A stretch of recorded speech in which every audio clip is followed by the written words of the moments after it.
18 ইঞ্চি, প্রায় 18 ইঞ্চি। 18 ইঞ্চি প্রায়। মানে চিন্তা করেন দর্শক, একটা শশা 1.5 ফিট।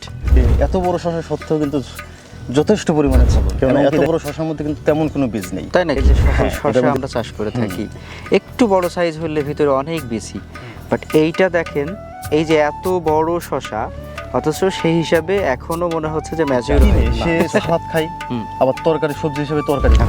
একটা গাছের মধ্যে এখানে কিন্তু অলরেডি হারভেস্ট হয়েছে, এখানে কিন্তু অলরেডি 1 2 3 4 5 6 7টা কিন্তু শশা এটুকের মধ্যে আছে।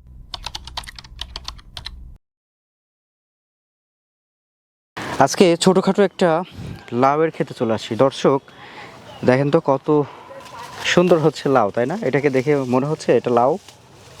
প্রথম দেখাই যখন জমির বাইরে থেকে দেখেছি তখন আমার কাছে এটা লাউ মনে হয়েছে।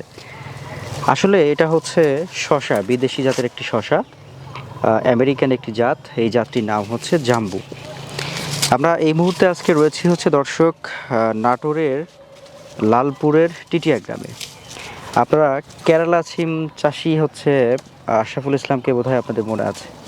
সেই আশরাফ ভাইয়ের হচ্ছে এই দারুণ সুন্দর নতুন জাতের শশার ক্ষেতে আজকে চলে আসছি। তিনি বিদেশি শশা কেন চাষ করছেন, এটার কীরকম সাইজ হয় সেটা দেখতে পাচ্ছেন, এটার বাণিজ্যিক সম্ভাবনা কেমন, কোন উদ্দেশ্যে চাষ করা, এ সকল বিষয় নিয়ে কথা বলবো আজকে ভাইয়ের সাথে। সঙ্গে থাকুন। আসসালামু আলাইকুম।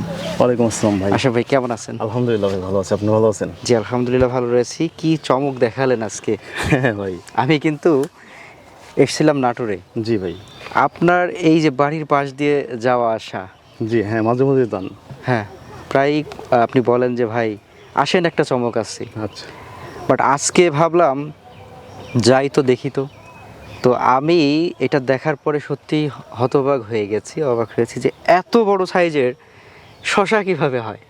আসলে আমারও জানা ছিল না যে শশা এত বড় হয়। আমি যখন এটা রোপণ করি হ্যাঁ হ্যাঁ। তখন আমি নিজেও ভাবছি যে আসলে এই শশাটা আসলে কি 3 থেকে 4 কেজি হবে কিনা। আচ্ছা, এটা এটা সাধারণত কত কেজি হয়? এটা আমাদের হারভেস্ট উপযোগী হয়েছে 2 থেকে 2.5 কেজি 3 কেজির মধ্যে, আর এটা ওভার হলে তখন এটা বীজের ক্ষেত্রে চলে যায় আর কি। আচ্ছা, তাহলে আমরা এটার জাতটা কি বলবো, জাতের নাম কি বলবো? এটা আসলে জাম্বো, এটা জাম্বো জাত। জাম্বু জাত। জাম্বো জাত, মানে দেখতে জাম্বু, হ্যাঁ, জাতের নামটাও জাম্বু। জাম্বো। আর একটু সামনে যায়। হ্যাঁ অবশ্যই ভাই। আজকে হারভেস্ট করছেন, কোথায় নেবেন? এটা আমাদের লোকালে বর্তমান একটা বাজার সৃষ্টি হয়ে গেছে। প্রথমত অনেকেই কৌতূহলবশত নিত, কিন্তু বর্তমান অনেকেই আছে যারা বাড়িতে তরকারি খাওয়ার জন্য নেয় এবং খুবই ভালো একটা রেসপন্স। আচ্ছা ভাই, এই যে ট্রে বা ক্যারেট যেটা আমরা বলি, এটা উঁচু করতে কিন্তু খবর হয়ে যাচ্ছে দুজনের। এটা বেশ ওয়েট, একটা প্রায় 3 থেকে 4 কেজি আচ্ছা, এখানে। আর আমরা 2 থেকে 2.5 কেজি ওজনের হারভেস্ট করি। আর এর থেকে বড় করলে তখন একটা মানুষের যে, যেহেতু শশা কিন্তু একটা দামি জিনিস, প্রায় 40 টাকা কেজি বর্তমানে বিক্রি হচ্ছে, কিন্তু যখন আমরা 2 কেজি করি তখন 80 টাকার মধ্যে একটা মানুষ কিনতে পারে 100 টাকার মধ্যে। কিন্তু 100 টাকার উপরে যখন মানে হয়ে যায় বাজার, 3 কেজি আমরা করি না, 4 কেজি করি না, 2.5 থেকে 3 কেজির মধ্যে রাখি। আচ্ছা, এটা কি কেজি হিসেবে বিক্রি হয় না পিস হিসেবে? এটা কেজি হিসেবে বিক্রি হয়। কেজি হিসেবে। আপনার এই যে গাছগুলোতে যদি আমরা একটু দেখি, হ্যাঁ মাশাল্লাহ, এখানে একটি শশার যদি আমরা লম্বায় কতটুকু হবে? এটা 18 ইঞ্চি প্রায়। হ্যাঁ 18 ইঞ্চি, হ্যাঁ ঠিক হ্যাঁ? আছে, 18 ইঞ্চি, প্রায় 18 ইঞ্চি। 18 ইঞ্চি প্রায়। মানে চিন্তা করেন দর্শক, একটা শশা 1.5 ফিট। 1.5 ফিট, হ্যাঁ আরও বড়ও হয়। কিন্তু এখানে যেহেতু ফলন দেখেন যে এত বড় শশা সত্ত্বেও কিন্তু যথেষ্ট পরিমাণে ফলন, এবং কি দেখেন উপরের যে অংশটা আছে এখনো কিন্তু বাকি আছে, তার মানে গাছের এখন ফুললি যৌবন, এখনো কিন্তু সামনে আরো প্রচুর পরিমাণে ফল এখান থেকে সংগ্রহ করবো আমরা। নতুন এই জাতটা কিভাবে জেনেছিলেন এবং এটার চাষের শুরুটা করলেন কিভাবে? ভাই আমি তো মূলত কেরালা সিম চাষি, এভাবে কিন্তু আমার পরিচিত সারা বাংলাদেশ ব্যাপী কিন্তু আমাকে এভাবেই চিনে।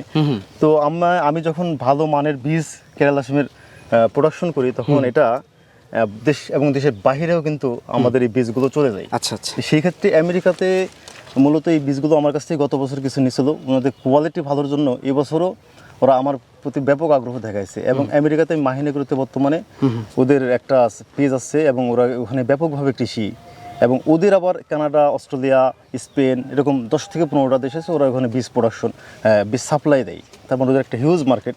তো ওদের সাথে কাজ করার আসলে সুযোগ পেয়ে আমি অনেক মানে আমার জন্য খুব ভালো হয়েছে যে আমি এই যে দেশে থেকে ভালো মানের এক্সপোর্ট কোয়ালিটির বীজ উৎপাদন করে ওদেরকে দিচ্ছি, এবং তারা এই জাতটা আমাকে আগ্রহীভাবে দিচ্ছে, কেননা আমি যখন ভালো মানের সিড ওদের হাতে তুলে দিচ্ছি তখন ওদের প্রতি একটা আস্থা আছে, আমার প্রতি আস্থা আছে, এবং সেই ক্ষেত্রে কিন্তু এই জাতটা ওদের দেওয়া।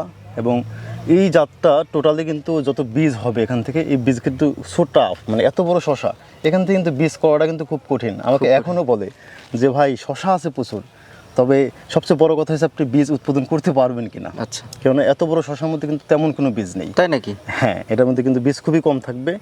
আর যেই কারণে কিন্তু এই জাতটা অ্যাকচুয়ালি ওদেরই দেওয়া আমেরিকার থেকেই, এবং এখান থেকে যে বীজটা আমরা প্রোডাকশন করবো এবং বাংলাদেশে আমরা যেই শশাগুলো বিক্রি করবো, বিক্রির পরে কিছু শশা আমরা এখান থেকে বীজ করবো। আচ্ছা, এটা কি ভেঙে দেখা যাবে? এটার ভিতরে কি অবস্থা? হ্যাঁ, অবশ্যই আমরা ভাঙতে একটু পারি। দেখি তো, প্রচুর চাপ দিতে হবে আসলে। আপনি যেটা বললেন আমরা গোশ যদি একটু দেখি, সম্পূর্ণ।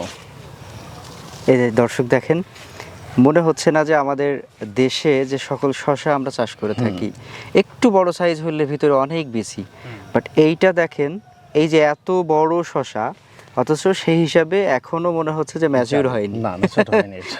বীজ আসেনি, পুরোটাই হচ্ছে যেটা আমরা মাংস বলে থাকি, হ্যাঁ? জি, মাংস, যে পুরোটাই মাংস। পুরোটাই হচ্ছে এটা ভক্ষণযোগ্য। আচ্ছা, এটা মূলত সালাতে বেশি ব্যবহার হচ্ছে নাকি সবজি হিসাবে বা তরকারি হিসাবে? এটা মূলত যে কিনে সে সালাদ খাই, আবার তরকারি সবজি হিসেবে তরকারি খাই।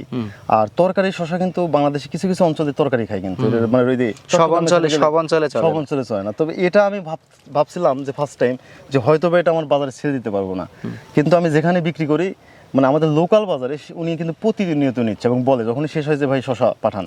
এবং ফার্স্ট টাইম যখন মানুষ দেখে এটা একটু কৌতূহল জাগে, তো শখ করেই কিনে। এটা তরকারি হিসেবে খেতে কি লাউয়ের মতো লাগবে? লাউয়ের মতো না, বা কাছাকাছি নাকি? কাছাকাছি। তবে এটার তরকারি যেহেতু আমি বর্তমানে পার্মানেন্টলি খাচ্ছি, এটা তরকারিটা মানে আমরা তরকারি খেলে যে গ্যাস কিংবা এটা কিন্তু হবে না। আচ্ছা, এটা ঠান্ডা মানে অনুভব হয় এই মানে তরকারিটা। রোগীর পথ্য হিসেবে যেরকম আমরা পেঁপে পেঁপে খেয়ে থাকি, সেরকম হচ্ছে শশাটাও বোধহয় এরকম, মানে যেটা আমাদের শরীরে ক্ষতি করবে না, না, এরকম একটি খুবই সবজি ভালো, বা শরীরটা এরকম ঠান্ডা করে। রাখবে। আচ্ছা। এবং এটা যারা নিয়ম করে ফেলবে খাওয়ার, এবং তারা কিন্তু কন্টিনিউলি কিনবে, মানে সেটা। কাস্টমার সৃষ্টি হয়ে যাবে। সেটা। আচ্ছা, এইটার টোটাল জীবনকাল কতদিন? এটার জীবনকাল, এটাও একটা বিষয় যে আমরা যেসব শশা করি এগুলো কিন্তু জীবনকাল বেশি দিন না। আমার এই শশা আজকে যখন 45 দিন হয়ে যায়, তখনও শশা জালি দেখে না, শুধু গাছ। মাঝে মধ্যে আসি চলে যাই যে না, এটা মনে হয় ফ্লপ মারবে না, হয়তো বা গাছই হবে। তো অবশেষে কয়েকটা জালি দেখছিলাম, তো জালি যখন হয়েছিল তখন জালিগুলো পড়ছিল অনেক বড় করে। তখন প্রথমে একটু আস্থা আসছে যে হয়তো বা শশা হবে। তারপরে 55 দিনে মোটামুটি একটা সাইজ চলে আসছে। বর্তমান গাছের বয়স প্রায় 2 মাস। আচ্ছা, 2 মাস প্লাস।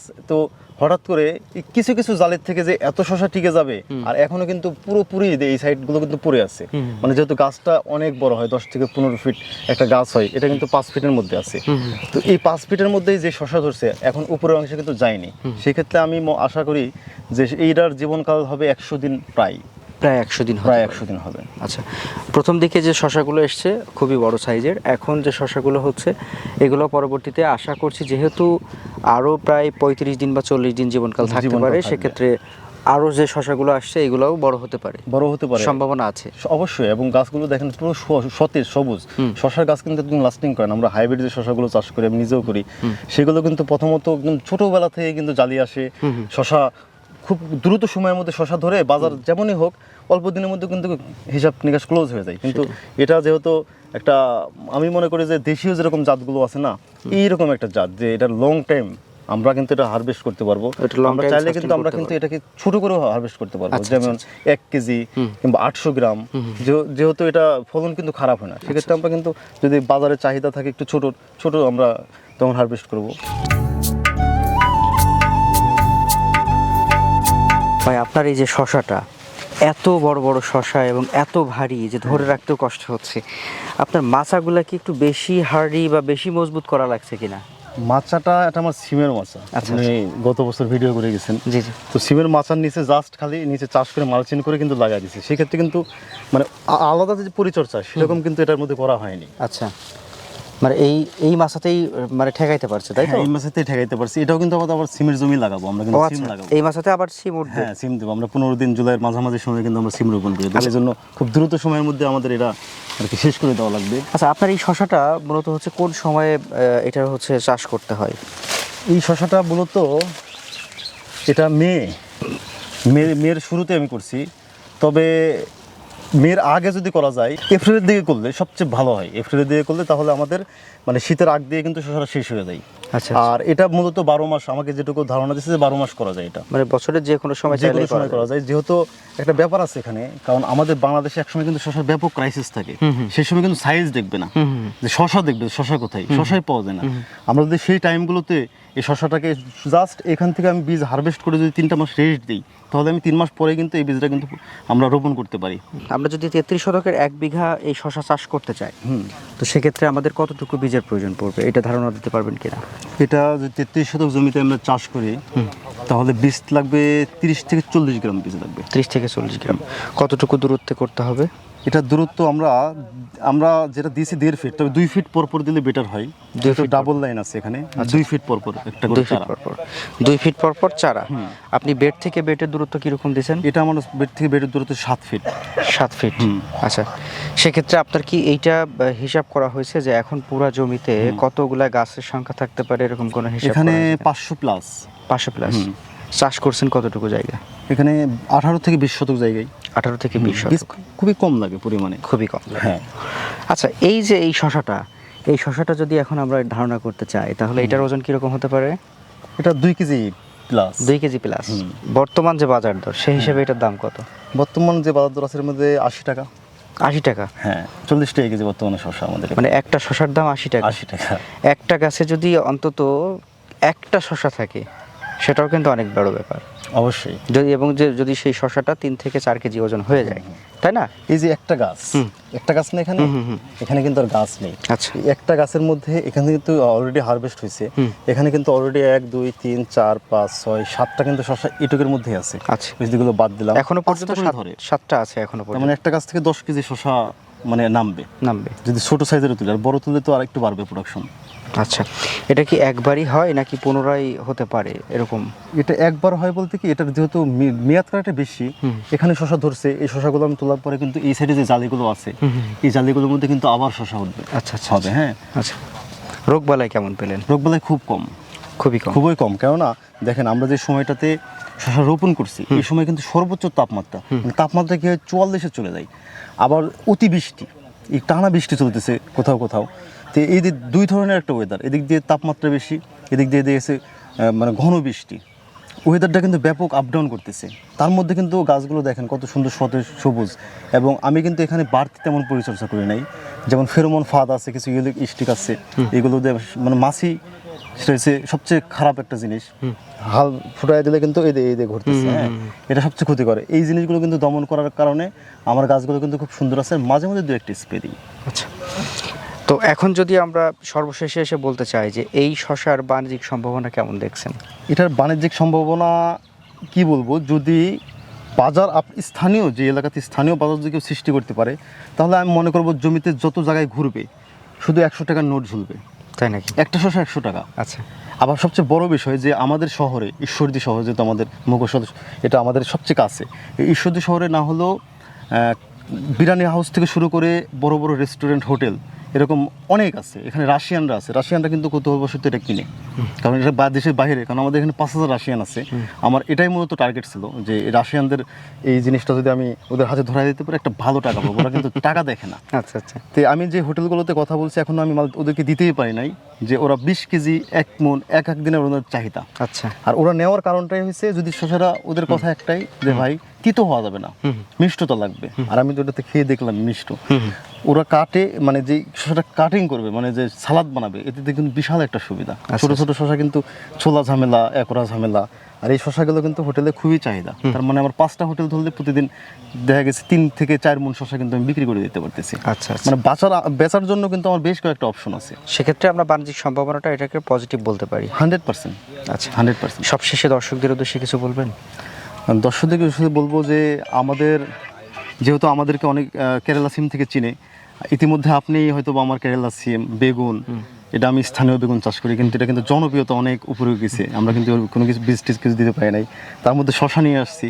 এবং আগামীতে অবশ্যই দর্শকদের বলবো যে আমাদের জন্য দোয়া করতে। আগামীতে আমাদের পাইপলাইন অনেক কিছু নিয়ে কাজ করবো। যেহেতু আমি একটা বাইরে মাহিন এগ্রোর সাথে কাজ করতেছি, এখানে কিন্তু আমাদের আরও কিছু চমক আছে।